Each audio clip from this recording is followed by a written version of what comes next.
মুখ্যমন্ত্ৰী হিমন্ত বিশ্ব শৰ্মা ডাঙৰীয়াই আমাৰ লোকসভাৰ বিৰোধী দলৰ উপসভাপতি গৌৰৱ গগৈ ডাঙৰীয়াৰ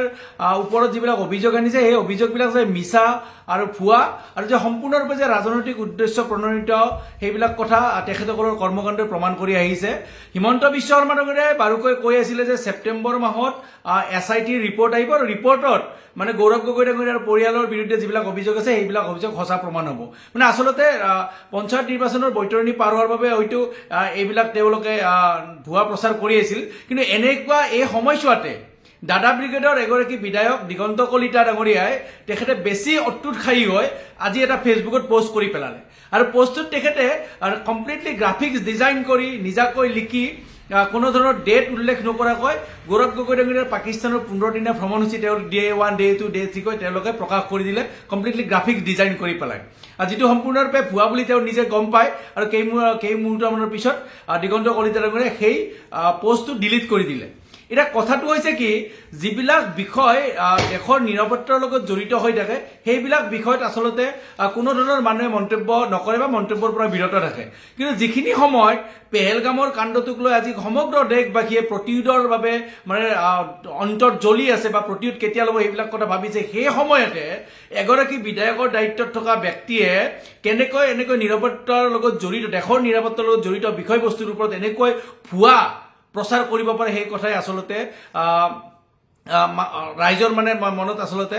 চিন্তাৰ বিষয় হৈ পৰিছে। লগতে এনেকুৱা এটা নিৰাপত্তাৰ লগত জড়িত বিষয় এটাৰ এনেকুৱা হাঁহিয়তাৰ পাত্ৰ হ'ব বুলি দিগন্ত কলিতা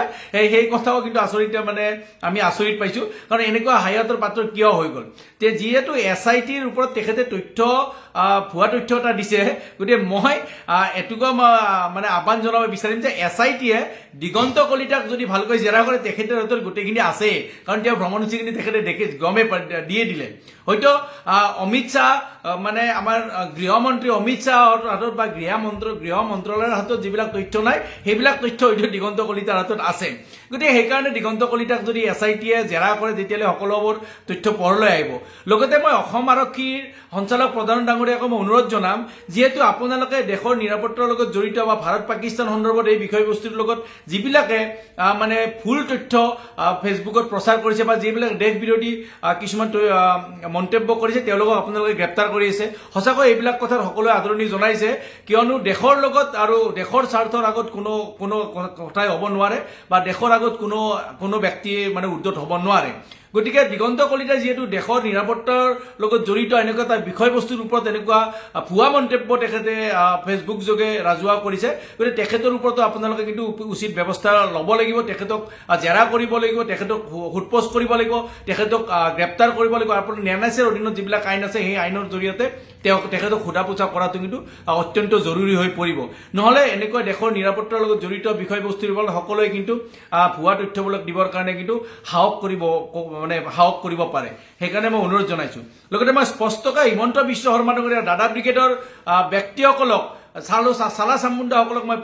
সুধিব বিচাৰিছোঁ যে গৌৰৱ গগৈ ডাঙৰীয়াই 3টা প্ৰশ্ন আপোনালোকৰ ওপৰত দিছিলে যে যদি গৌৰৱ গগৈ ডাঙৰীয়াৰ ওপৰত থকা অভিযোগ যদি মিছা প্ৰমাণ হয় ছেপ্টেম্বৰ মাহত, তেতিয়াহ'লে মুখ্যমন্ত্ৰী হিমন্ত বিশ্ব শৰ্মা ডাঙৰীয়াই পদত্যাগ কৰিব নেকি?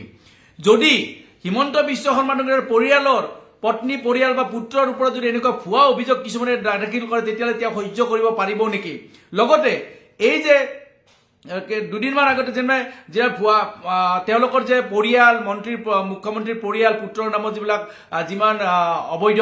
সম্পত্তিবিলাক আছে ইয়াৰ ওপৰত তদন্ত কৰিব নেকি? লগতে মই ক'ব বিচাৰিছোঁ যে হিমন্ত বিশ্ব শৰ্মা ডাঙৰীয়া যে EDয়ে যে প্ৰেছ ৰিলিজ যোগে যে দুদিন আগত জনালে যে অসমত চিণ্ডিকেট চলি আছে, এই চিণ্ডিকেটৰ মাষ্টাৰ মাইণ্ডখন আপুনি ক'ব লাগিব। সুনীল বানচালৰ লগত আপোনালোকৰ মন্ত্ৰী পীযুষ হাজৰিকাৰ সম্পৰ্ক